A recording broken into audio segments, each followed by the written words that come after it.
Everyone, welcome to the second part for the Jetbike or Saim Hann Eldar. This particular part of the video, we're going to be going over the rider. So as always, I hope it's helpful. If you've got any questions, queries, please leave them in the comments below. If you do find the video helpful, feel free to hit the like button. And if you want to see more, you can hit the subscribe. But without further rambling, here we go. So the bike's already been done. The previous video is up for anyone who wants to see it. Now, the rider itself, remember the colours that we're using is P3 Khador Red Base, Games Workshop Khorne Red, Games Workshop Averland Sunset, and then Vallejo model colour black and white, but any black and white will do.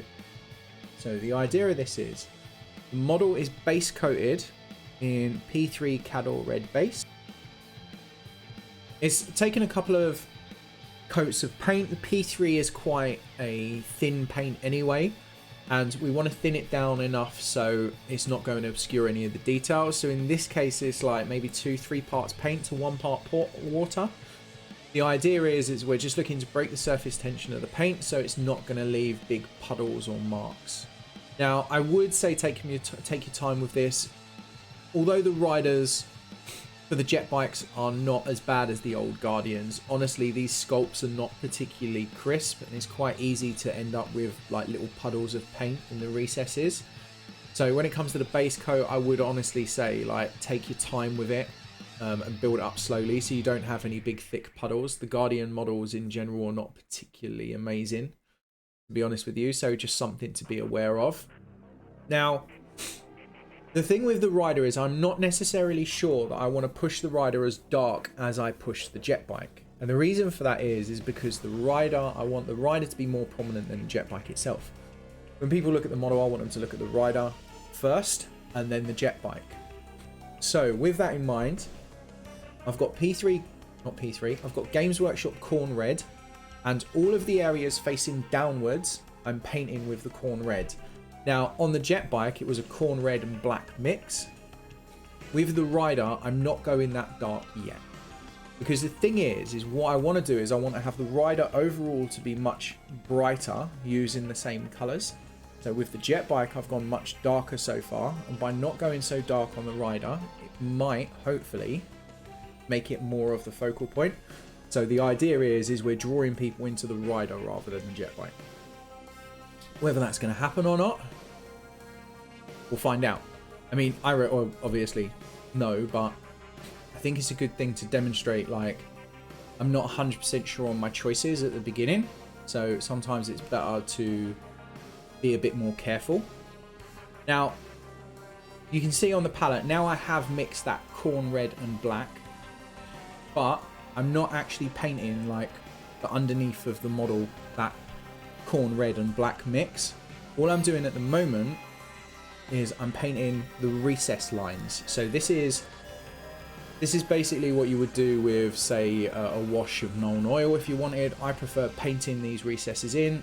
You could use a wash, but I'm not particularly a fan of that generally, so entirely up to you. You could use probably Nuln Oil wash would be quite a good one to do for this. Or you can do as I'm doing and just paint them in with like a black-red mix. The exact colour doesn't make any difference, to be honest with you. Just don't use pure black because it's going to look really out of place. So the recesses are receiving the red-black mix. But any of the armour panels that are facing downwards are only receiving the Khorne Red. So this is really, really important.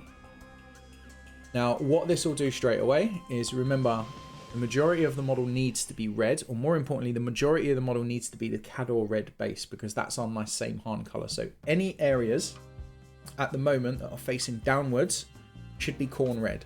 Any areas that are facing upwards should be Khador Red Base. And those recesses, ideally, you want some kind of really dark red, which is why we did the black-red mix. So this is the basis of our transition across the whole model, right? So this is ultimately our shadow colors and our normal armor color. This isn't any of our real highlights. We've got to put our highlights in yet, but the idea with this is this is our general light. Everything underneath is in shadow, everything facing upwards is not. Now again, remember, when it comes to Eldar, like the riders themselves, Guardians in general, it's a bit of a funky one because they've got lots of really soft lines where like they're crisp, but they're not sculpted like really sharp. So it can make doing edge highlights a bit of a challenge. So that's something to bear with, like to think about on this model.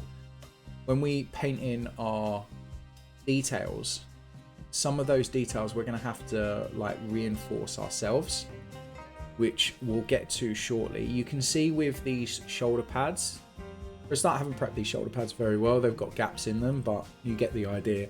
You can see how we've got that rough transition going from that dark red to that bright red. So that's a really good example of what we're trying to achieve with this. And as I said, like I haven't gone too dark. I don't want to go too dark yet because the rider needs to be the most important thing. I'm going to start painting in all the... I'm not sure if these are supposed to be gems. I know lots of people told me different things. I think the important thing with all of these little orbs all over the armor is they're really good at breaking up what is effectively all one color. So they're a very simple way of making a very boring armor quite interesting. So I'm painting these black for the time being. And the idea with this is it gives me a better idea of what this armor is going to look like at the end before I start putting in highlights. So I find this quite important. Sometimes it's really good to paint the areas or the details, even if it's just one color, to get a good idea of the result of what you're trying to achieve. So if you're ever at a point with a model where you think, I'm not sure if I'm liking this, first of all, don't give up until you've painted it for a start. But sometimes it can be really worth just blacking out the areas around what you're painting. And it will give you a better idea of the type of result that you're actually going to achieve in the end. So like if you, like, I can't stress this enough, you get to that point where you think, I'm not sure about this, paint everything. Even if it's just paint everything black, will make a difference and you'll get a better idea of whether you're on the right page or not. Now, I mean, straight away this changes things quite a lot already because it just breaks up the monotony of all that red. And I'm going to be honest with you, if I was painting this as an army, I'd probably introduce a lot more black and white into the areas between the armor panels, but I know that's not the traditional way GW paints, so I'm not going to do that in this case. Now, same as when we did the Jetbike, now is time to start bringing back the vibrancy of the red, because where we've been blending that red, that P3 Khador Red Base and the Games Workshop Khorne Red, remember what happens is you lose some of the vibrancy as you start blending those together.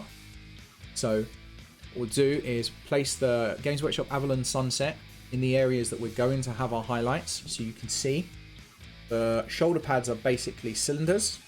So we're going to have a line of highlight that runs through those cylinders. Top of the backpack, like the peak of the arms, a little bit on the knee and the leg. And then we're going to do the same. We're going to add a little bit of white to that Averland Sunset. And then what this does is it gives us a really good base to go back over it with the red. Now, when it comes to painting the Guardian itself, the rider itself, it is a little bit of a different animal to paint in the Jetbike. With the Jetbike, we could use somewhat more opaque paint at times. We could use big makeup brushes. That's because we had much more space. Guardian is actually a very, very small model. The rider itself is a really, really small model. So we need to be much more... we need to be slower about it. So in this case, the paint that I'm using is thinner in general than what I was using on the Jetbike. So you can see with this, I've gone over all of that Averland Sunset and that white mix with the P3 Khador Red. This brings back the vibrancy of the red. And we talked about this last time. If you decide to do this, you need to make sure you do it on every model, because otherwise it's going to look weird. It's a step that you can't really see the difference.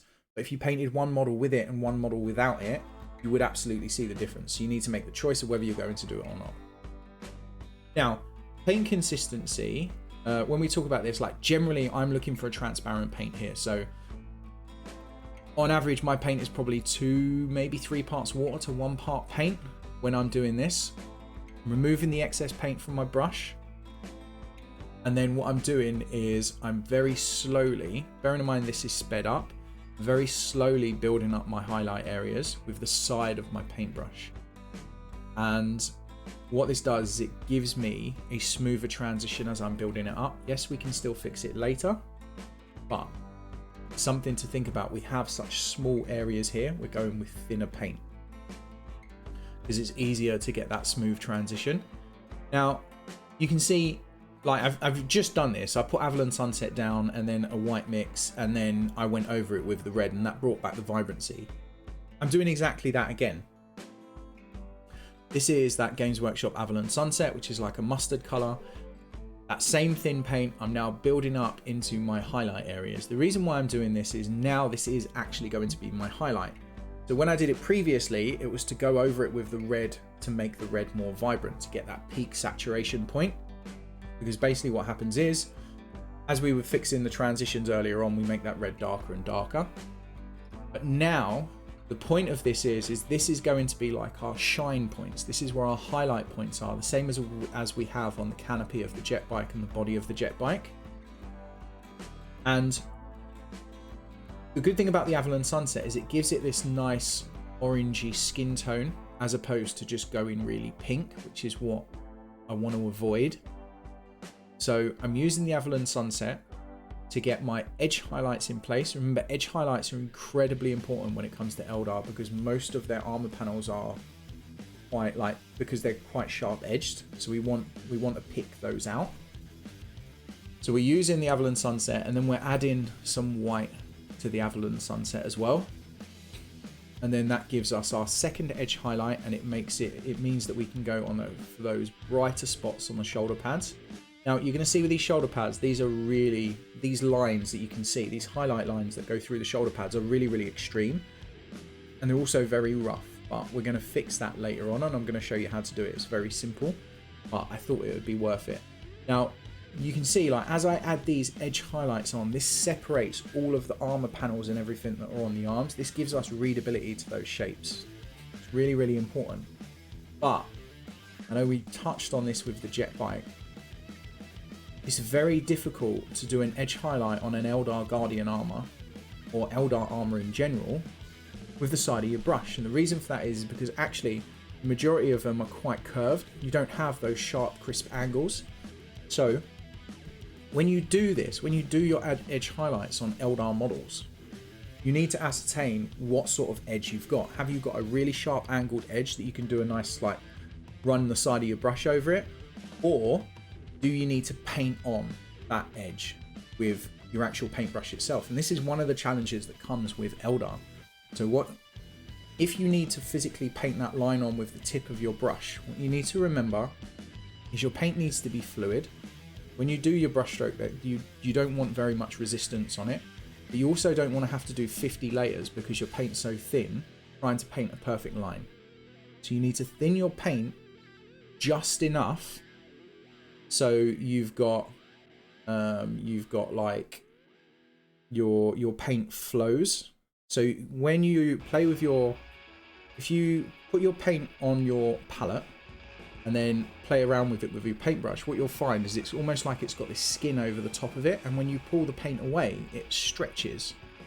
You want to add water to it until that disappears, and then when you put your brush on the model, you want it to be a nice opaque mark. So you only want to add enough water to it to break that weird sticky surface tension that you have. So that's the first thing. Second thing is you need to make sure that you remove the excess paint from your brush on a bit of kitchen roll or something like that. The next thing is you want to exhale as you do your brush stroke. This will settle your hands. The next thing is you want your brush stroke to pull towards your wrist, in the direction of your wrist, because what that does is it gives you the most control over your brush stroke. And then ideally you want to do one stroke instead of lots of smaller ones, because if you do one long stroke, it makes it much easier to get a consistent line. Now, the shoulder pads, with the highlight on the shoulder pads, you can see, like, basically what I did was I got an incredibly thin paint. You can see me doing it just here. So this is the P3 Khador Red Base. And so I thinned it down to like 4 or 5 parts water. So I'm looking for something like a glaze consistency. And then I run that paint all the way over it. over that highlight that I put in place. And what it does is it smooths it all out and it makes it much nicer, in my opinion. And that's how we fix the transition on those shoulder pads, which I did, which was a little bit dodgy, to be honest with you. So that's pretty much it for the red armor. We will come back and neaten it up and push the highlights and that sort of stuff. But what we need to do, because we need to think about how we want people to view these models. So first thing that I want people to look at is the head. Obviously, the head is always the focal point. Then I want them to look at the body of the rider itself, and then the jet bike. So before we go any further with the red armor, it's really important to get this helmet painted. Now, white is an absolute nightmare in general because it goes really chalky, the paints generally misbehave, so it makes things, it's quite a difficult color to work with. So I'm going to show you how I did this with a brush. The helmet is obviously off the model for good reason. It's going to be a nightmare to get to if we have it on the model. The helmet is primed in grey, same as the rest of the jet bike. Now, I can't stress this enough. If you have an airbrush, it really is easier to airbrush white, but it's easier to airbrush Eldar in general, so we'll skip that point. If you've got a white primer, prime it in white. Like, it just makes life so much easier. I do have a white primer, but I thought it would be more beneficial for me to actually paint it with a brush. So you can see what I've done. This is Vallejo model color white. Get a white that you like. Do not use GW whites. You guys know me, I like Games Workshop paints, but their whites are terrible. The front of the face, I've painted pure white, right? So this is solid white. The front of the face, the front of the mask at the bottom, and then the side of the, I don't know what they are, the little vents on the side of the head.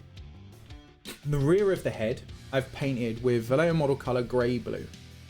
So again, remember when there's going to be a little bits of this here which is off the camera, and I apologize for. I was going to cut them, but frankly I need time to explain what I'm doing. So remember when we painted the black on the jet bike, we added blue to it. This gave us a nice cold tone to the blue. We're going to do exactly the same with the head. So grey blue gives us this grey blue color. This gives us nice cold tones to the head, which will make the head stand out even more against the warmth of the red. Now, what I'm going to start doing is I'm going to jump between the Vallejo model color white and the Vallejo model color grey blue. And I'm going to keep jumping between them, and I'm going to keep blending them together. Now, these paints are thinned down quite a lot. They're thinned down to probably 4 or 5 parts water to 1 part paint. Ideally, we're looking for something like a glaze consistency. Now, you can spend as much time as you want on this. I didn't spend a lot of time on it. I pretty much had a hairdryer the whole time. Put the layer down and then I hairdryed it. What you really need to think about here is all you're looking for is some kind of transition from that blue to that white. And don't be afraid for the white to disappear. You want to keep some of the white, but if the white ends up getting toned down into like more of a blue tone, that's good. White is a lot like black. When you paint white, less white is better. Like when you paint white, you don't want white, because if we have pure white on the actual model itself, what happens is we're never going to be able to put an edge highlight in anywhere which is going to stand out against that white. So eventually, although we start with a solid amount of white on the front, a solid amount of blue on the back, what ends up happening is the white starts turning more blue and the blue starts turning more white. By the time we put the edge highlights on the front of the face around the vents and the mask itself, that pure white will then stand out against everything else that we've done. Now the main thing is to look at this when it's actually on screen. You can see my brush stroke is just going from one side to the other. If I have white on my brush, I start in the blue side and I end my brush stroke in the white side. Because then when I remove the brush, the blob of paint that gets left at the end of the brush stroke finishes in the white part of the model. Same as if I have blue on the model, I start in the white area and I finish in the blue area. This means the blue that I have left on at the end of the brush stroke ends in the blue area and it becomes hidden. More and more of these layers we build up, smoother and smoother this is going to get. Now, this took me 5 or 10 minutes. The truth is, if you've got 10, 20, 30 of these things to do, it would actually end up being very quick, because while one is drying, you can move on to the other one. And you can do it like a production line, and that's what I would recommend. But I don't have that luxury because I'm only painting one, so I have to keep like waiting for things to dry, grabbing the hairdryer and that sort of stuff. So it is fairly slow. The other thing that I would probably recommend is, if, depending on how higher quality you want to go for, the back of the helmet towards the bottom flares outwards. So that would be really good to have like a little white highlight there as well, but I didn't bother because it was just a tabletop piece. But you can see how this is gradually smoothing out. And like, when you watch me paint this, it's not like I really took my time doing it. They were just really big brush marks, and it ended up smoothing out on its own because I was just jumping between those two colors. Yes, the blend is still not perfect. And ultimately, if we kept glazing that transition together, we could get something that's perfect. I mean, we know that you can keep glazing blends together and eventually you'll get to a level where you'll have like a Golden Demon standard transition. But again, this is an army piece. No one's really going to notice. They're going to look at this and go, yeah, that's absolutely fine. So the result that you get is entirely dependent on the amount of time that you personally want to spend on it. The other thing that I would say is when the helmets are off the model, it can be a little bit fiddly to work with because normally you've got them mounted on paint pots or little bits of wood or whatever it is you're using, and it can be really fiddly to get to it. So for me, what I generally tend to do is I will get the model to a point where I've got where the rest of the work, I would get the head to a point where the rest of the painting can be done, and I haven't got to worry about like awkward angles or anything like that. So for example, the transition between the front of the head and the back of the head is now done. It would benefit me to paint this on the model now, because then the head is more stable. So if you look, I painted on the face, the actual black faceplate. The reason why I painted the black faceplate on is because that's going to be a nightmare to do once it's glued onto the rider. So by painting that black faceplate in, makes life so much easier, puts me closer to getting this head so I can paint it on the model. So, and this is where we start going into highlighting. So let's think of trying to make this as efficient as possible. This head faces forward and kind of downwards. So what happens is the jet bike is going to get in the way. Now, if we want to spend more time fixing the transition on the white to blue for the helmet, that's absolutely fine. But it's going to be easier if we haven't got it on a little piece of blue tack or a little stick or whatever it is we're using. So how can we get it on the model ASAP and then carry on fixing that transition? Well, first thing that we need to do is fix the front of the face. So you can see I've added in my edge highlights around the vents and around the face frame itself. And I'm painting in the black of those gems just so they're blacked out so we can see what's going on. That's done. Front of the face is absolutely fine. Next thing, we need to paint the eyes, and we need to paint the highlights around the eyes, because what's going to happen is by the time we put that head on the model, it's going to be a nightmare to paint those areas because the jet bike itself is going to be in the way.